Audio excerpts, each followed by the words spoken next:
This is the High Caliber Man podcast with myself, Hugh Mayers.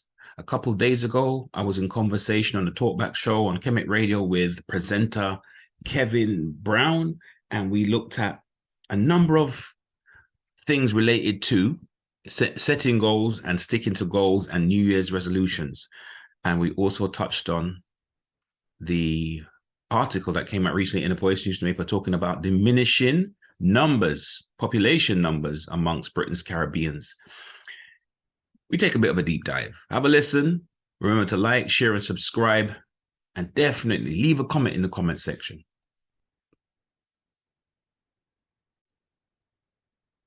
Or resident relationship coach, counselor, all sorts of stuff. Psychotherapist, resident psychotherapist. All right, well, go on. You fancy it up then, no problem.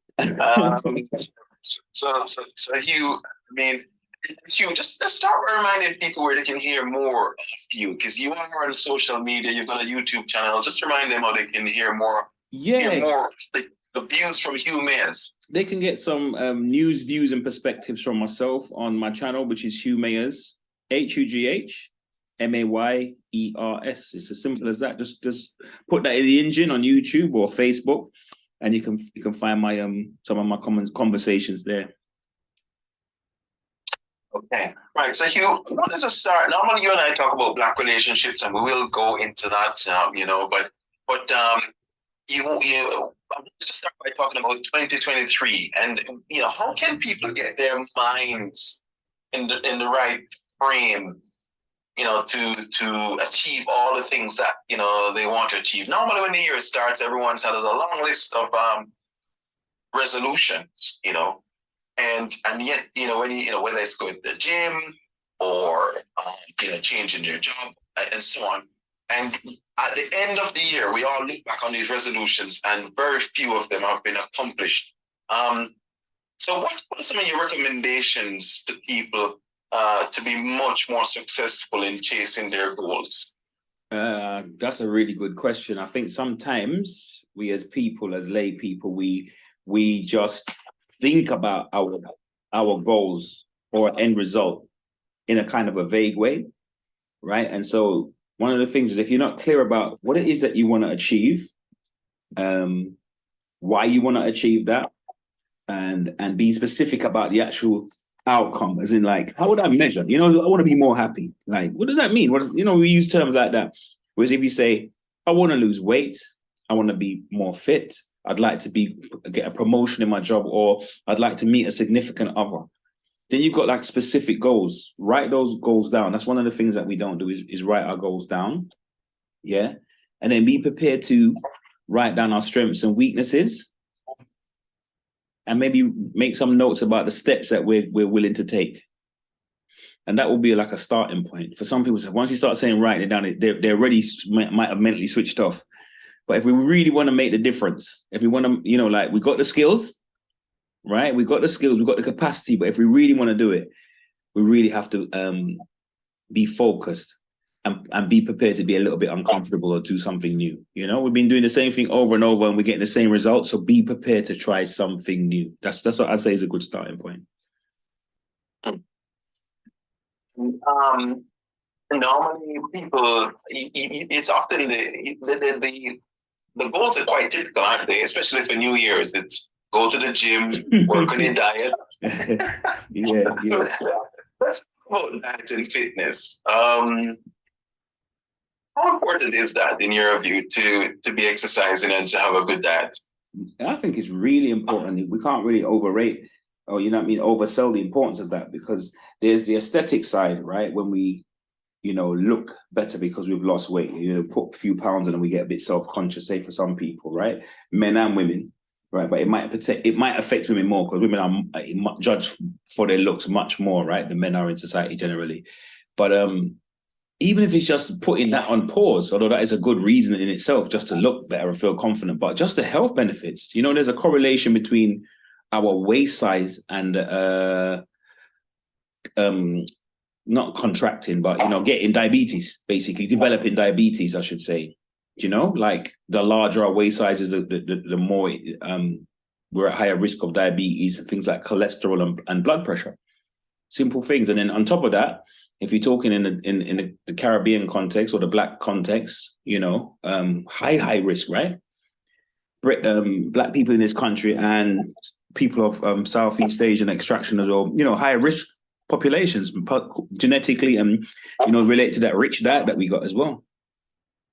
So yeah, losing weight or managing weight, exercising, the feel-good hormones that you get from exercising frequently, the sense of accomplishment that you get, the psychological benefits, the capacity to de-stress, to use it as a kind of like a tool to manage your stress and stuff like that. It's so good, so much potential. And it doesn't mean having to join the gym. You have to be consistent, but you don't have to join the gym. It could even be just being disciplined enough to say, I'm going to go for a brisk walk, a certain amount of times a week. Something. Something simple. So start slow and keep it simple. Yeah. And build from there. Yeah. Getting a personal trainer to motivate you, are the benefits with having a coach, kind of sort of person around you? It can be helpful, right? But one of the challenges with that is some people might find it's not in everybody's price range. It's not in everybody's cost range to say to get a personal trainer, £40 or £50 or whatever it is an hour or a session, 2 times a week. That might be, beyond what the average person can afford. I think that or many people at least can afford. Whereas a good gym membership could be like 50 quid a month. They have classes, they've got, no ends of equipment. And if you're somebody that's even got the discipline, but just not the know-how, there's all sorts of stuff on YouTube, yoga, flexibility, how to perform resistance training. These things are not, even some basic equipment is not even expensive. It's not even expensive. It all starts in the state of mind. That's the biggest muscle that we have to get working is the brain, get that mind working, and then everything, the body will follow. So it's a mental battle. It's a mental challenge. You know what I'm saying? Yes. And that mental challenge is across the board in anything we do, right? So just getting that right is important in general. Some key things there. I'm sure some of our listeners would have heard what you've said before, but it's always good to give them a reminder that just implement these simple words of advice, and hopefully we'll be seeing you all smashing your goals at the end of the year. So good luck to everyone. Whatever your goals are, go and chase them. Life is short. When I reflect on friends that I lost last year, or friends that are long-term ill, who have stroke, and strokes can be quite life-changing, or who are battling cancer. It just reminded me that life is short. So if you've got dreams, go and chase them, within reason, right? Yeah. And something I definitely wanted to touch on about the goals, the dreams, the motivation as well. This is, and I'm interested in getting your feedback as well. But there's this theory that when we are children, right, we haven't learned to fail, as in to be fearful of failure. We're less self-conscious, right? And so we will chase our goals. We'll fall over on our roller skates, or we'll nearly half drown in the swimming pool, or whatever it is, climbing the tree, drop out the tree, or nearly drop out the tree. But we do things and pursue our goals because it's fun, because we haven't learned this fear of failure. But there's something that happens to us in our socialization, and we get self-conscious and we fear embarrassment. In Caribbean culture, I'm going to use it as a reference point. We are ultra sensitive and hyper vigilant to shame. Even the way we say the word shame, shame, like we're so fearful of failing that it holds us in prison. We're captive to not trying things out, trying new things, going out of our comfort zone. Our comfort zone is narrow because what would it be like to fail? So we self-sabotage, we procrastinate, we do all kinds of things not to really go for it, not go for it in terms of whether it's going for that business, that new position, trying to become an entrepreneur, even meeting somebody special and reaching out, like trying to match up with somebody. It's like, this love game and this relationship thing is a bit risky. So let me just, hang on the periphery. Fear of failure holds us captive. What do you think about that? That's a brilliant point. I agree with you 100%. Fear of failure is a big thing. And if I look at it from a Caribbean heritage perspective, we definitely struggle with that because our parents kind of almost programmed us to say you go to school, you get a job, and any deviation from that is unacceptable. So if you were to go to your parents and say, I want to be an actor, or I want to be something that is not within the professional sphere, meaning lawyer, doctor, teacher, nurse, your engineer, your parents didn't want to know. They would never encourage you. And the other thing as well is our parents never really encouraged us to go into business, which is actually a risky thing to do, but also can be equally very rewarding if you get it right. Exactly. So I agree with you that we do need to embrace risk-taking within reason, not be afraid of failure. You learn from failure and you start again. So very good point. I really agree with you on that one. And let's see, hopefully 2023 more members of the Black community will go into business, whether as a side hustle or as a full-time thing. And this is the era for it. With the World Wide Web, right, Kevin? We're really in a different era to what we would have been, let's say 25 years ago or even 30 years ago. We thought about in the UK as Black people, so much was dependent on the white dominant culture. They were the absolute middleman. So if you wasn't that person that had a skill of how to manage white people, let me just be frank in it. If you didn't know how to articulate or manage relationships with white people, that could sometimes be the significance between, surviving economically, or for many of our people, they weren't economically viable because they didn't really integrate, or they didn't really, what I'm trying to say to you, they couldn't really handle dealing with white people, right? Who were as in the dominant culture. But there's so many avenues for business now. There's no need for middleman. You see some of these young brothers with their drill music, although I don't necessarily entertain the content of the lyrics, I do admire their going for it spirit and their ability to sort of make their product, put it online, go and book concerts, book halls, and do things on a kind of independent level, and really cut out the middleman. And they're not beholden to the dominant culture in that way. There is some challenge, but in the sense of being risk takers, I have to admire them. You have to admire the youth, some of the youths for that, some of the young people for that. I'm impressed. Yes, absolutely. Now, moving on a bit from that, then, in terms of goals for 2023, one of the things that was published in the Voice newspaper in December was the headline was, "Will the Caribbean community survive population decline?" And the subheading was "Low birth rates, more mixed relationships, and the elderly joining their ancestors are all contributing to a fall in census numbers." And basically what the article was highlighting, I hope you're sitting down for this, is the Caribbean community in Britain has faced a sharp decline in numbers, while African communities have surged. And so there are fears that the Caribbean community could eventually vanish, right? And let's look at the numbers. So this is data from the 2021 census. So this isn't someone's opinion. This is real data collected from the census, right? Yeah. Which was recently released. It shows that the overall Black population in the UK is 2.4 million. Sorry, in England and Wales, it's 2.4 million in England and Wales. A steep rise from 1.9 recorded a decade earlier. African population has grown to nearly 3% of the overall population. The Caribbean population has declined to just 1%. We are 1%. Now, what's the reason behind that, right? What's the reason behind that? Well, okay, there are several. One, of course, is we're seeing more African migration to this country, you could argue, right? Yeah. There's a hostile immigration policy, so we've seen Caribbean people being deported, right, from this country. But there's also the touchy issue of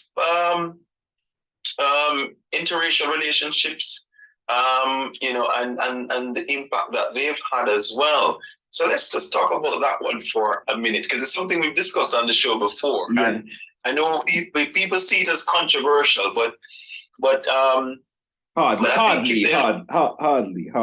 Hardly controversial. I think it's pretty reasonable. I think depending on how you approach it, but I think it's a reality. So why would it be controversial? But you're right. Some people label it that. It does make some people uncomfortable, but yes, of course, yes. But so let's. I'm just reading from the newspaper article. This is a voice newspaper article. So let's see what the Voice has to say, right? Because this is a mainstream Black newspaper, right? Yes, indeed. And what they're saying is that mixed or multiple ethnic groups have grown by 3%. Mixed or multiple ethnic groups have grown by 3%. From the 2.2% recorded 10 years ago, with mixed white and Black people still being the most popular mixed race identity. Let me repeat that. Mixed white and Black Caribbean people is still the most popular mixed race identity in England and Wales. No surprise there. No surprise there so far. So business as usual so far. Yeah. So now, a research associate at the University of Manchester, Nigel Denoronha, is quoted in The Voice as saying, and I quote, "It's much more normal for people to be in a mixed relationships now." And I assume that the people she's referring to Caribbean men. Yeah. In particular, right? And I'll explain why I say that. And the news, she then goes on to say, the same research associate goes on to say that overall, there's around 2.5 million mixed heritage people in the country. Although mixed Black, Caribbean, and white isn't a massive component of that, it's significant in the way that change has happened. The question now is whether decline in the Caribbean population will continue or stabilize. All the indications point to a further decrease, and it may be more difficult to measure the future because the UK government has now discontinued the once-a-decade census. Could the community that gave us the Notting Hill Carnival and whose Caribbean culture has embedded itself into the British way of life eventually fade away? Now, this is a very interesting article because I have been saying on this show that the first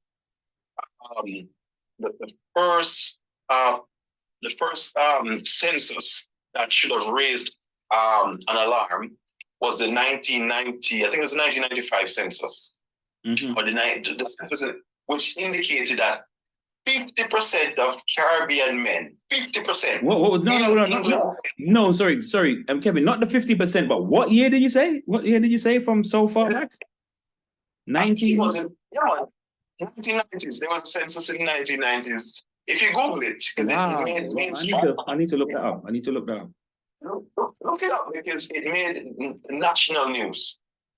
That 50% of Caribbean heritage men. So when I say Caribbean heritage, when we say Caribbean heritage in this country, typically is Jamaicans. Whether born here or born in Jamaica or Caribbean. Yeah. With white women, right? Okay. 50%. Wow. So from the 90s, the census data was indicating that Black men were choosing white women. It was also indicating that mixed heritage babies had the fastest birth rate in the country. So, but it also indicated that mixed heritage people tended to also become their partners tended to be white. Right? So you could see, it's not rocket science, is it? No, right. The writing was on what it sounds like you say that the writing was on the wall. Absolutely. That within 3 generations, a Caribbean household could be transformed into a household that is that looks pretty much white. Yeah. Right? And this is from the 90s. Now we have census data from 2021 saying actually it is happening right in front of our eyes. Mm-hmm. We are in decline. I don't know, should we be celebrating this? I mean, black men, you have worked really hard to do this. You are working. Men, black Caribbean men, you have worked really hard to eradicate yourself from this country. I mean, what kind of psychology is behind that? Yeah. And please do not come on the show and say it's out of love. That's nonsense. Yeah. Right? Yeah. I think we touched on it last time. Or not, in fact, we went there last time, but maybe we'll go into it a little bit more deeper this time too. But I mean, I think the numbers I would say are industrial. I think that in most ethnic groups, right? In various countries where different populations, people of different ethnic groups live side by side. Oh, okay, good stuff. Now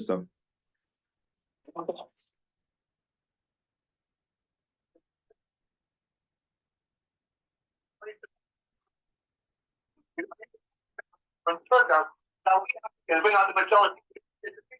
No. Now you have to black and white. We have to get the majority. And we'll come to the majority. Now. You can't be equal in each other. Fine. We have to get rid of ourselves about women. We're moving over here. We're going to make missions. We'll multiply. Move to the jobs across this country. So my kind of favor is right. Love yourself. Not break. Right? Because when people love you, they just want to do this is better. Right? And the more and the better you love yourself, the better. Because like I said, you are a minority. And if you don't watch out, next 25 years, you ain't even know how to export in this yes, right. That was short and sweet. That was a blunt. That was kind of blunt, but it sounded pretty much a reality. If you don't watch what you're doing, you cease to exist. Yeah, but the only thing to say that you do have Africans who have interracial relationships as well. So it's not that one group does and one group doesn't. Mm-hmm. It's just the extent of it. Caribbean men are prolific at it, So and the thing about it is, sorry to cut across you, but I've got to say this because I almost feel like so passionate and overboiling. One of the most fundamental aspects of a culture is to preserve itself. Do you know what I mean? And people fight wars or have economic policies or they have cultural norms that preserves a culture. Yeah.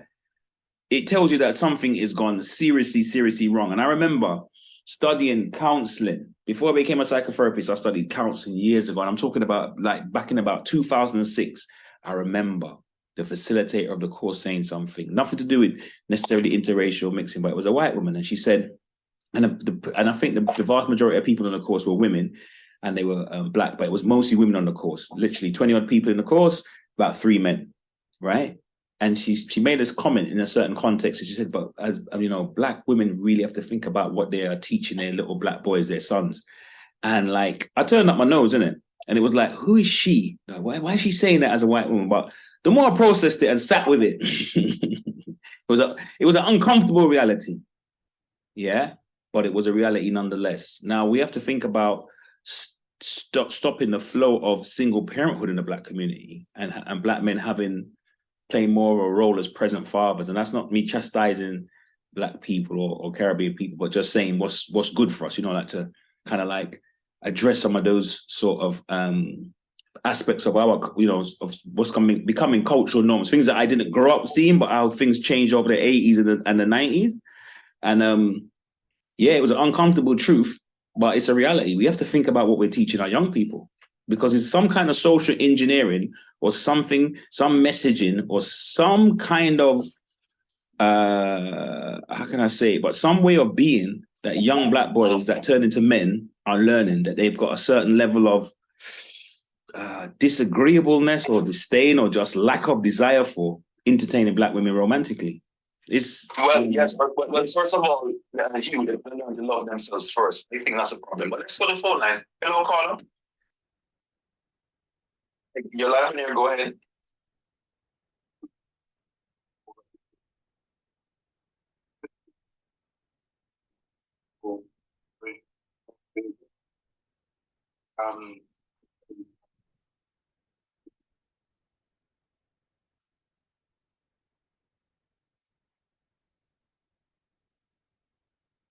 Yes, I can repeat the numbers. I will do it in a couple of minutes.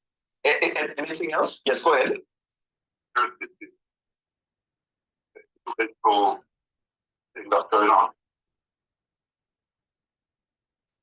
Thank you, Colin. Kevin, can you summarize Paula's point? Because I really struggled to follow what he was saying. So and I feel like it was something important. Could you summarize what the point was that he made? He was asking me to repeat the statistics because he felt it was important to reinforce the numbers because it's such a serious issue. So I will do that. But Hugh, I want to read your comment in the comment section of the newspaper article because it's online. If anyone wants to find it, don't believe me. Go online. Go to the do your research. Do your research, people. Do your research. Do research, right? In the comment section, right, a gentleman called Winston Smelly makes this point, right? And I'm just going to read it out. He says that about, and I'm just quoting, reading word for word what's written here. About 10 years ago, it became apparently clear that our offspring from the second generation of Windrush children who were making a success up to the corporate ladder, primarily the men and women, later were vastly ditching black partners for white ones. He goes on to say this. It has come as no surprise to me that we have this diluted generations where some of us will have no black offsprings in 3 generations of families. A lot has taken the option in thinking white partners are more acceptable in wider society, which we should have rejected when the pressure was put on to be accepted. We are the less disciplined ones. Who cares to go with anyone except our own? Some interesting points there, Hugh. And maybe this comment is an interesting critique of what's happening. But I want to go back to my comment and get your views on it. Don't you think, Hugh, that the problem here really is that before a black man can love a black woman, he has to love himself first, right? And I think, subconsciously, there are lots of black men out there who do not love themselves. They don't, when they wake up and look in the mirror, they're not in love with the person they see there, themselves. Is that a good starting point?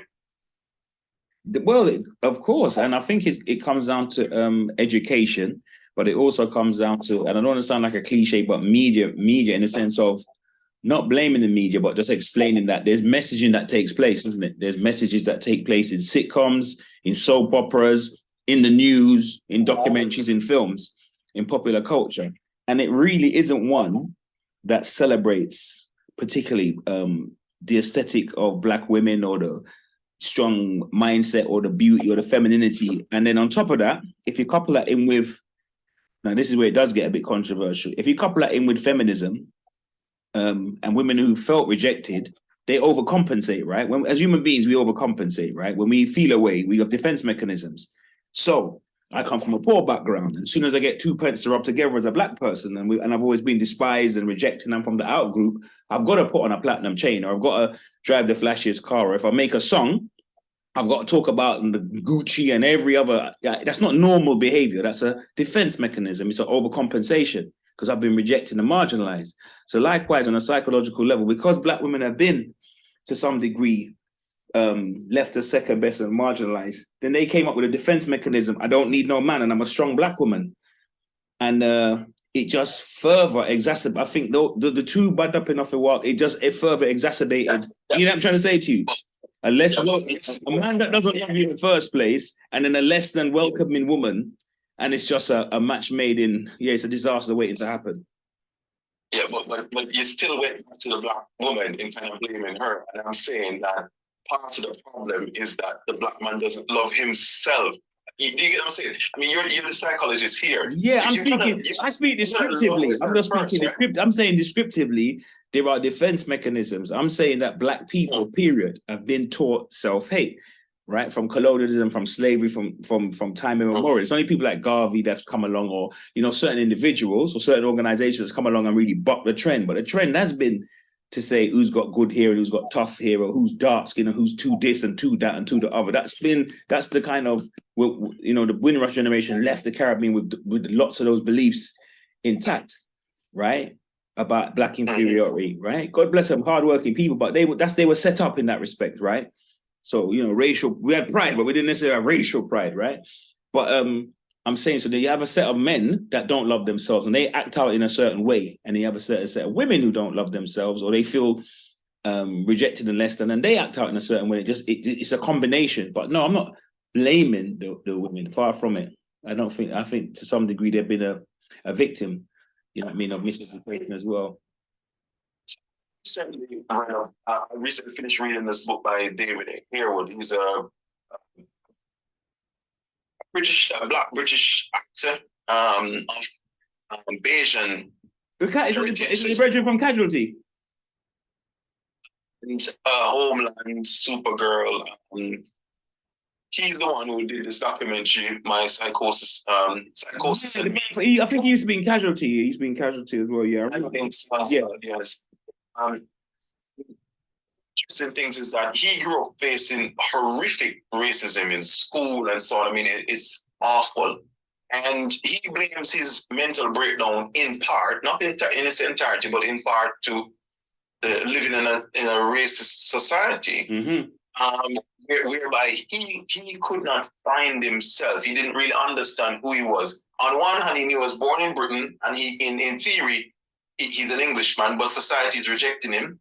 And then on the other hand, he knows he's black, but then he doesn't know much about that. He didn't quite understand that side either, because of course, no one is teaching him African history, black history. So I think the only way, my position on this is that the only way you're going to turn this situation around is if you have a black population that is black conscious. What do I mean by that? Meaning that they are aware of their African identity.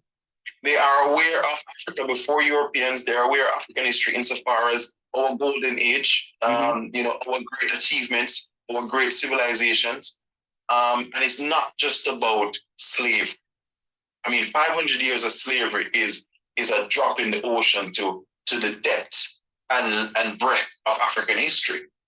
But I'd have to agree with you. I'd have to agree with you. I'd have to agree with you. I think it starts with the psychology. I think in the Americas, the African American community have faced a lot of the similar things that we have as Caribbeans. But one of the good things, and they've got a lot of struggles, just like we've got struggles. They've got a lot of struggles. You know what I mean? Like systemic poverty and I'm trying to say mass incarceration and all manner of stuff. But one thing they've done is they have pockets and of black studies, historically black universities. They've had the Booker T. Washingtons, right? They've had the people of that ilk, too many to name. But even before we get to the Malcolm X's and the Martin Luther Kings, but they've had people sort of fight in their corner from a unapologetically black perspective, if I can, or as a kind of like as an ethnic group or as a culture. And I don't think we've had the scholarship or the institutions to maybe kind of like embed that continuity of our culture. I think that like whether we like it or not, that's gonna have a massive impact, because like where do you learn as a young black boy in a country? Where do you learn self-esteem, and where do you learn things like that? You spend how many hours in school, and what do they teach you at school? You understand? Like, it's quite questionable in terms of valuing your culture and things of that nature. And it doesn't even always mean that because a society is against you and is out and out racist. Maybe there's certain things that white people don't know. There's certain things they don't understand. And there's certain things that is not their responsibility. Whatever the situation is, it's not their responsibility. It's our own to teach ourselves. Absolutely. So, for example, no one's teaching Chinese history in schools. So Chinese parents make sure that they teach their children, right? Whether at home or through Saturday schools, they teach their children the language and the culture. And it's the same with Asians. Pause. But you said something too important to go past that. You said teach the language and the culture. The language. a lot of ethnic groups come here with a language. Yeah. And when you keep your language, when you retain your language, by default, you retain so many concepts and elements, beliefs, practices, and norms of your culture. You understand? Those of us that were born here, most of us don't speak Patois fluently. And people might think, well, it's not a language, but it retains so much of our culture. So we could lose so much knowledge in certain generations in a short period of time. At least something like me that was born in this culture, I would have one up from my generational point of view, because I listened to sound systems. I listened to sound tapes. We listened to Brigadier Jerry and Nicodemus and Shabba Ranks and Yellow Man. We listened to all those things as school kids, British-born school kids. But we still had a certain level of understanding of our culture. As the music changes, and we move from the reggae and the Bob Marley and the Dennis Brown, the Levi Roots, the XYZ, and we move into the jungle era, and we move into the drum and bass era, and then we move into the drill era, we lost our language. So obviously we're going to lose our culture. We're going to lose our folklore and our norms. So much is encapsulated, but maybe our parents didn't understand how valuable it was to us. They thought, no, learn English, standard English, and speak well. You progress in society. Maybe to a degree, economically, it was beneficial, but we lost a lot. We wasn't able to pass that on. Language. What I'm saying is we can't underestimate the continuity of language for continuity of culture. So even African Americans have had their original African languages taken from them, but they've spoken Ebonics. They've kept Ebonics alive generationally. So there's still some connection between the young people now and the people who listen to Miles Davis and the people who listen to the blues and the people who was in the cotton fields and the people back in slavery and the people the first that come. There's some kind of cultural continuity, but our thing is disrupted. Sure. Once they mess with the music, it messes with the culture. I'm just giving you a perspective, elements that impact, not the silver bullet, but aspects of what has brought about these changes as well. Yeah, you made the point. The point is well made, but I'd go further and say that the big problem for us is that a lot of the issues here stem from slavery, right? Because it's during the slave trade that say people from Africans who were taken to Jamaica, stripped of name, language, culture. Name, language, culture. Right? So, but then we created a language and a culture, though. Yeah, we adapted. The human being is adaptable, and I'm going to argue that. I'm going to argue resilient. Go on. Before I cut across you, sorry, go on, my brother. I'm not saying that your point isn't valid, but I think it needs to go further to what I was saying. That you need to go you're going to need to go back before Europeans interrupted all of that and say, well, this is your culture before Europeans came and took it all away. This is what Africans are doing, and it's not just about slavery. We had great kingdoms. We had great kingdoms. The beginning, the first man, Africa, right? First civilization, Africa. But people don't know this. When you talk about Egyptians, who were the Egyptians? Well, I can tell you they weren't Arabs. They were African people. They were African people. Yeah, the African people, yeah. Yes. We're here listening about Egyptians, not realizing that they're talking about us. Yeah. There are more pyramids. There are more pyramids in Sudan than in Egypt. Exactly. We don't know this. We don't know the achievements we have. And we built pyramids in the Americas before Columbus went to America too. If you want to take it there. Absolutely. As we start talking about the Olmec heads and things of that nature. So there's lots of pieces of the jigsaw that the Black Saturday schools used to make known to the young people. That was an institution that was quite powerful. I think there's a public speaker, Paul Akala. He's a product of the Saturday school. And when you hear him recite and debate and talk and intellectualize, we're the best of them. He punches at that weight. But he's a product, and he's a product of the Black Saturday school. So, the institutions produce people, not just heroes pop out of a vacuum, or brilliant people pop out of a vacuum. They come up with systems. Here's the thing that I ask people all the time, right? because people say this is controversial, but it's actually not that controversial because No, you know what it is? I think some people are ashamed. Kevin, I think when we say controversial, I think some people just feel embarrassed. Some people just feel ashamed.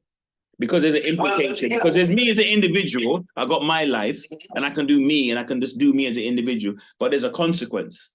Do you know what I'm trying to say? And there's some things which is legal, and I'm allowed to do in a democratic society, but then there's some things which I'm left with my conscience, or does it sit with me ethically?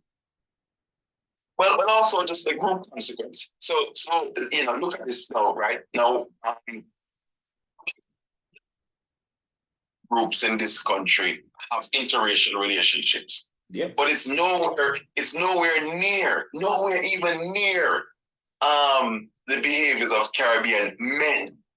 Right? So the Asian community, when you talk about mixed race relationships, it's like 4%. Nothing. 4%. Asian men marry Asian women. And you know the funny thing is, Hugh, every black man they talk to knows this. Of course. They know. They'll tell you, how loyal the Asians are. And then you think, well, hang on, why aren't you doing that? Why aren't you loyal as well? Right? When you talk about interracial relationships in the white community, it's 6%. So white, so 6%, because remember they're the largest population. Yeah, so even though black men are dating white women, it's just a drop in the ocean in terms of its impact on the white society. So, but just imagine now, but just going back to the numbers, Hugh, as the caller requested, right? We have taken it to a level that is unprecedented, right? If you enter a room as a black woman, just imagine this, Hugh. If you enter a room as a black woman and you see 10 black men in that room, statistically, according to the census data, half of them are not interested in you. I mean, just imagine that. Half of them, you enter a room, 10 African Caribbean heritage men in that room, you enter as a black woman, half of them statistically have no interest in you whatsoever. They're looking to the other side. And the problem is that because we have been so consistent in rejecting black women, because Caribbean men have been so consistent in rejecting black women, we're now seeing a decline in our population. I mean, I don't know if I should give black men an applause. Because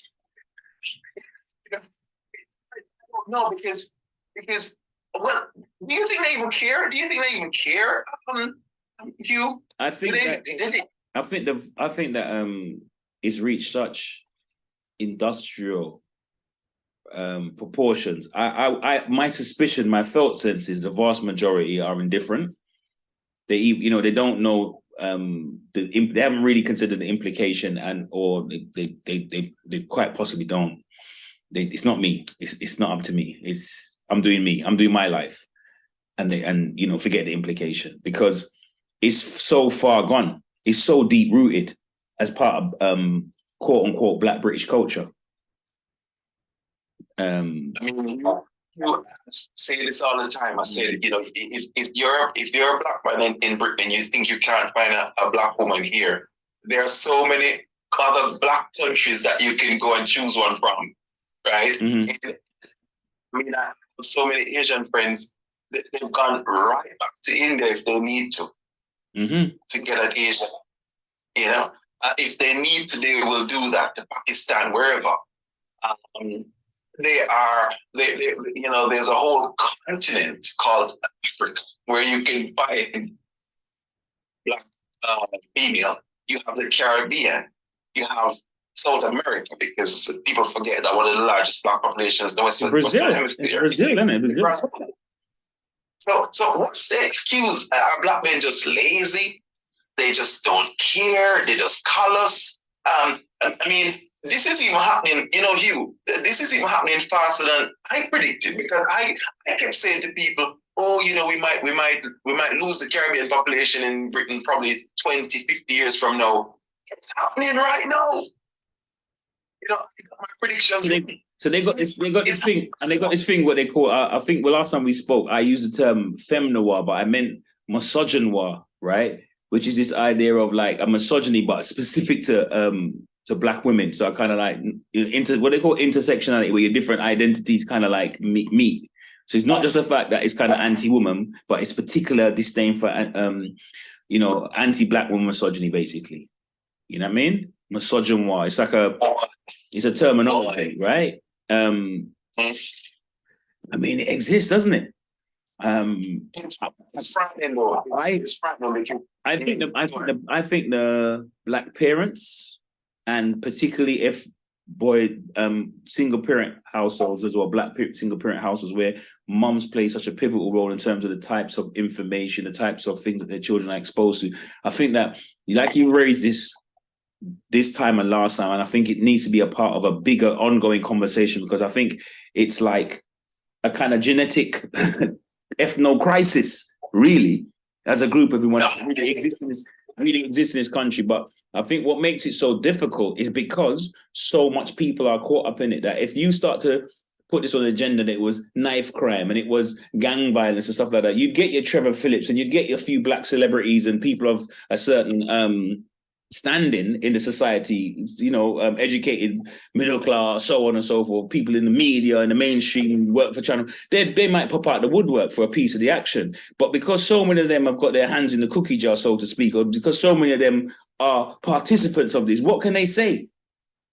Well, so you raise this as a journalist now, would you expect anybody? Which mainstream black journalist do you think is going to take it up? He's more likely got a white woman too. So it's a paradox. My bro. It's a paradox. Do you understand?